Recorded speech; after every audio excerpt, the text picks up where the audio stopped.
पश्चिम बंगालच्या मुर्शिदाबाद बॉम्बस्फोटातल्या आरोपीला नाशिकमधून एनआयएच्या पथकानं काल रात्री अटक केलेली आहे.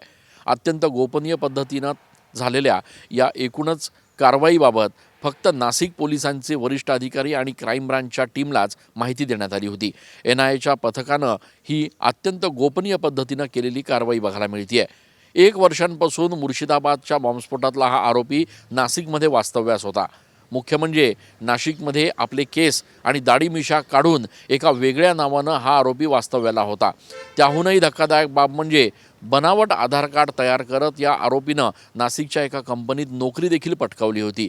आता वर्षभरापासून नाशिकमध्ये या आरोपीनं नाशिक शहराची काही रेकी केली का, इथल्या महत्त्वाच्या प्रार्थनास्थळ त्याचप्रमाणे महत्त्वाच्या ठिकाणांची रेकी केली का, याचा देखील तपास एनआयएच्या पथकाकडनं सुरू करण्यात आला आहे.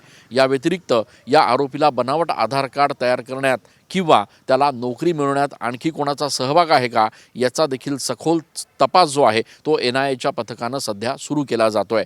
मात्र नाशिकमध्ये वर्षभरापासून वास्तव्यास असलेला बॉम्बस्फोटातला आरोपी आता एनआयएच्या ताब्यात आलेला आहे आणि त्यामुळे अनेक महत्त्वपूर्ण बाबी ज्या आहेत त्या या तपासात उघड होण्याची शक्यता आहे. कॅमेरा पर्सन आकाश येवलेसह मी चंदन पूजा अधिकारी, TV9 मराठी.